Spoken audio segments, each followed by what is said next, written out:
नमस्कार दोस्तों। आज का हमारा टॉपिक है आर्टिफिशियल इंटेलिजेंस, जिसे हम एआई के नाम से भी जानते हैं। आपने इन कुछ सालों में आर्टिफिशियल इंटेलिजेंस के बारे में बहुत कुछ सुना होगा, देखा होगा, उसे जानने की उत्सुकता भी होगी आपके अंदर और जाने अनजाने में आप उसका इस्तेमाल भी कर रहे होंगे, जैसे कि आईफोन की सीरी हो या एंड्रॉयड का गूगल असिस्टेंट हो। तो इस पूरे ब्रह्मांड में हम मनुष्य एक ऐसे जीव हैं जिनके पास दिमाग के साथ साथ सोचने, समझने और निरंतर सीखते रहने की क्षमता है, और मनुष्य इसका उपयोग समय समय पर अपने आप को बेहतर बनाने के लिए करता रहता है। आपने सुना ही होगा कि कैसे मनुष्य ने अपनी उत्पत्ति से लेकर आज कंप्यूटर, ऑटोमोबाइल, मोबाइल और इस विशाल टेक्नोलॉजी से भरे दुनिया तक का सफर तय किया है, और यह सब हमारी बुद्धि और सीखते रहने की क्षमता के बल पर ही संभव हो पाया है।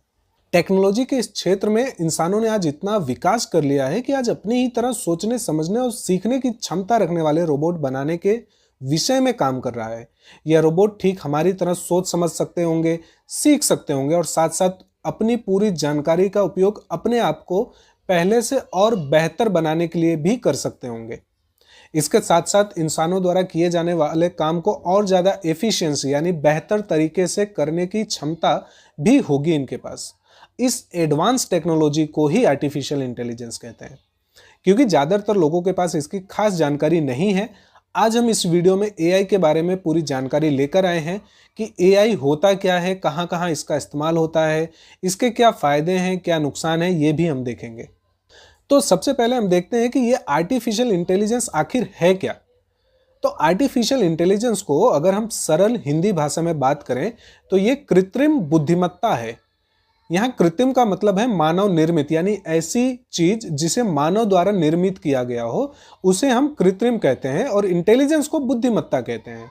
यानी एआई कंप्यूटर विज्ञान की वो शाखा है जहां ऐसे मशीनों का निर्माण करने के बारे में काम किया जा रहा है जो इंसानों द्वारा निर्मित तो हैं, लेकिन इंसानों की ही तरह बोल सकते हैं, सीख सकते हैं और समझ सकते हैं। साथ ही साथ अपने आप को मिली जानकारी का उपयोग करके अपने आप को और बेहतर भी बना सकते हैं। यानी जब मशीन को इस तरह से बनाया जाए कि वो ठीक इंसानों की ही तरह काम कर सके, उसी को हम आर्टिफिशियल इंटेलिजेंस कहते हैं।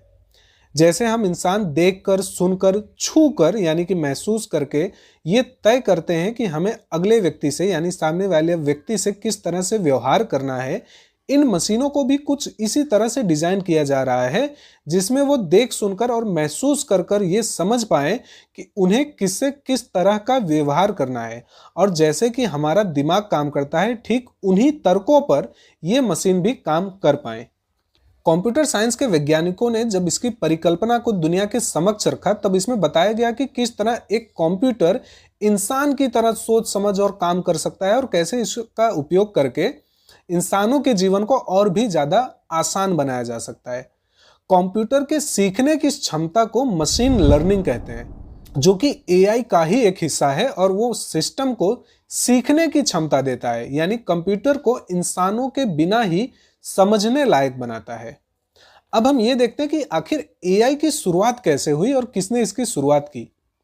तो दोस्तों, एआई के बारे में सुनते ही आपके मन में ये सवाल कभी ना कभी जरूर आया होगा कि ये जो कंप्यूटर हैं या जो रोबोट हम देखते हैं, क्या कभी ऐसा हो सकता है कि ये इंसानों की तरह सोच समझ सके।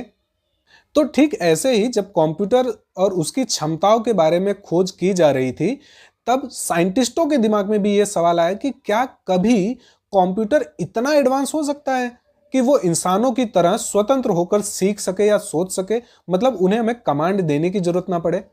और यहीं से आर्टिफिशियल इंटेलिजेंस की परिकल्पना की शुरुआत हुई, जिसमें 1955 में जॉन मैकार्थी ने इस शब्द का इस्तेमाल किया। जॉन मैकार्थी एक अमेरिकन कंप्यूटर साइंटिस्ट थे, और उन्होंने सबसे पहले एआई के बारे में यानी आर्टिफिशियल इंटेलिजेंस शब्द का इस्तेमाल करके दुनिया को इसके बारे में बताया और इसकी परिकल्पना समझाई। इसी वजह से उन्हें फादर ऑफ आर्टिफिशियल इंटेलिजेंस भी कहा जाता है। और ये आर्टिफिशियल इंटेलिजेंस कोई नई कल्पना नहीं है, लेकिन दशकों से इसके ऊपर खोज होती रही है। अलग अलग देशों में अलग अलग साइंटिस्ट अपनी तरह से इस पे कई दशकों से खोज कर रहे हैं। यहां तक कि समय समय पर आपने फिल्मों में भी इसको देखा होगा, जैसे कि आपने matrix, transformer, terminator, blade runner, Rajinikanth की मूवी रोबोट में चिट्टी के किरदार में भी इसे देखा होगा और इसकी क्षमताओं को आपने महसूस किया होगा। आपके दिमाग में आया होगा कि आर्टिफिशियल इंटेलिजेंस कितना सक्षम हो सकता है। अब हम ये देखते हैं कि आखिर आर्टिफिशियल इंटेलिजेंस का उपयोग हो कहाँ रहा है। तो दोस्तों, आर्टिफिशियल इंटेलिजेंस की बढ़ती लोकप्रियता और क्षमता को देखते हुए आज अलग अलग क्षेत्रों में जैसे कि manufacturing, medical science, computer, mobile जैसे क्षेत्रों में इसका उपयोग किया जा रहा है और किसी ना किसी तरह हम तक भी एप्स या वेबसाइट के जरिए ये चीजें जुड़ी हैं और हम उसका उपयोग कर रहे हैं। जैसे कि आपने एप्पल के मोबाइल में एप्पल असिस्टेंट सीरी के बारे में सुना होगा। यह आर्टिफिशियल इंटेलिजेंस का एक बहुत ही बेहतरीन उदाहरण है। यानी कि आप सीरी से वो सारे काम करवा सकते हैं जो आप खुद पहले टाइप करके करते थे, जैसे कि मैसेज करना, फोन करना, अलार्म लगाना, रिमाइंडर सेट करना। ऐसे कामों को आप बिना मोबाइल को हाथ लगाए भी हेलो सीरी कह के उससे करवा सकते हैं। इसी के साथ साथ एलेक्सा डिवाइस, विंडोज का कॉर्टाना, एंड्रॉइड का गूगल असिस्टेंट भी एआई के उदाहरण है और उसका उपयोग हो रहा है। गूगल ने भी अपने कई क्षेत्रों में एआई का इस्तेमाल किया है, लेकिन उसमें गूगल मैप इसका एक बहुत ही बढ़िया उदाहरण है। आप गूगल मैप में देखते होंगे कि जब आप कोई भी लोकेशन ट्रैक करते हैं या लोकेशन के बारे में सर्च करते हैं तो गूगल मैप आपके करंट लोकेशन को ट्रैक करके उसके हिसाब से आपको रास्ते बताता है। ठीक इसी तरह अमेज़न का इको भी एक एआई का ही नमूना है जो आपको ऑडियो बुक पढ़ने में, मौसम का हाल बताने में या समाचार पढ़ने में आपकी मदद करता है। साथ ही साथ ऑटोमोबाइल के क्षेत्र में भी एआई का बहुत ही व्यापक उपयोग हो रहा है और इसका सबसे बड़ा उदाहरण आज विश्व भर में चर्चित टेस्ला की ड्राइवर लेस कार है, जो खुद मैप के आधार पर चलती है और अपने आप को नियंत्रित करती है। मैन्युफैक्चरिंग के क्षेत्र में भी एआई का बहुत ही ज्यादा और बहुत ही व्यापक तरीके से उसका उपयोग हो रहा है। जहां एक समय में किसी काम को करने के लिए सैकड़ों इंसानों की जरूरत पड़ती थी, आज एआई बेस्ड मशीनें चुटकियों में उसे कर देती हैं। इसके साथ ही साथ एविएशन के क्षेत्र में भी एआई का बहुत ही बड़े पैमाने पे उपयोग होता है। अब इसके साथ हम एआई के फायदे और नुकसान भी देखते हैं। अब एआई के फायदे में सबसे बड़ा फायदा यह है कि एरर को कम करता है। यानी कोई इंसान जब कोई काम करता है तो उससे उन्हें गलतियां करने का चांस होता है, गलतियां करने की संभावना होती है। लेकिन जब वही काम एक मशीन करता है तब उन गलतियों को, वो एरर को कम कर देता है और ज्यादा एफिशिएंसी के साथ आउटपुट मिलता है। साथ ही साथ एक मशीन तेजी से काम कर सकने की क्षमता रखता है। तो कोई भी काम जब इंसान कर रहा है तो एक समय के साथ वो थकता है और उसका काम करने का जो स्पीड है वो कम हो जाता है। लेकिन वहीं अगर कोई मशीन है तो वो तेजी से काम कर सकता है और उसकी तेजी को और ज्यादा प्रोग्राम करके बढ़ाया जा सकता है। इसके साथ ही साथ बिना रुके या बिना थके भी काम कर सकता है। तो ये भी एआई का एक बहुत बड़ा फायदा है। इसके अलावा संचार के क्षेत्र में या कृषि के क्षेत्र में या फिर हम कह सकते हैं कि रक्षा के क्षेत्र में भी एआई की मदद से बहुत ही व्यापक बदलाव लाया जा सकता है। लेकिन दोस्तों, एआई के फायदे के साथ साथ इसके अपने कुछ नुकसान भी हैं। पहला, कि जब एआई मनुष्यों की तरह ही काम करने लगेंगे और खुद निर्णय लेने की क्षमता रखते होंगे, तब यदि इन पे नियंत्रण नहीं रखा गया तो ये मनुष्य के भविष्य के लिए बहुत ही बड़ा खतरा बन सकता है। सोचने समझने वाले ये जो रोबोट होते हैं, अगर किसी कारणवश मनुष्यों को अपना दुश्मन मान बैठें तो उन्हें रोक पाना या काबू कर पाना बहुत ही मुश्किल हो जाएगा। तीसरी चीज, एआई डिजाइन में और मेंटेनेंस में बहुत ही भारी लागत की आवश्यकता होती है।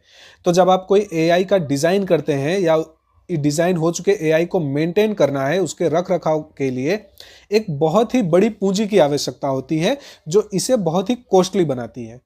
इसका चौथा और सबसे बड़ा नुकसान यह है कि एआई की वजह से भविष्य में बहुत सारी नौकरियों पे भी नुकसान पड़ सकता है।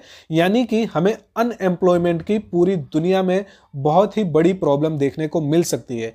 क्योंकि जब किसी काम को करने के लिए 5, 10 या सैकड़ों इंसान की जरूरत है, अगर वही काम कोई कंप्यूटर अपने आप कर देता है, खाली एक कंप्यूटर की मदद से किया जाता है, तो इसमें नौकरियों के जाने का भी बहुत बड़ा खतरा है। इसलिए जहां हम आर्टिफिशियल इंटेलिजेंस के माध्यम से दुनिया में मनुष्यों को होने वाले फायदों की बात करते हैं, वहीं इसके अपने बहुत सारे नुकसान भी हैं, इसके खतरे भी हैं। तो अगर आर्टिफिशियल इंटेलिजेंस के विकास के साथ साथ उसके नियंत्रण के क्षेत्र में ध्यान नहीं दिया गया तो ये अपने आप में बहुत बड़ा खतरा हो सकता है। तो दोस्तों, आप आर्टिफिशियल इंटेलिजेंस के बारे में क्या सोचते हैं, ये हमें इस वीडियो में कमेंट करके जरूर बताइए। और उम्मीद करता हूं कि आपको इस वीडियो के माध्यम से आर्टिफिशियल इंटेलिजेंस क्या है, उसके फायदे और नुकसान क्या है, इसकी जानकारी मिल गई होगी। तो अगर आपको ये वीडियो पसंद आई है तो इसे ज्यादा से ज्यादा शेयर करिए, ताकि और लोगों को भी आर्टिफिशियल इंटेलिजेंस यानी कि एआई के बारे में जानकारी मिल सके। चैनल को सब्सक्राइब करना ना भूलें और बेल आइकन को दबाइए। मिलते हैं अगले वीडियो में एक नई जानकारी, एक नई कॉन्सेप्ट के साथ। तब तक के लिए थैंक यू।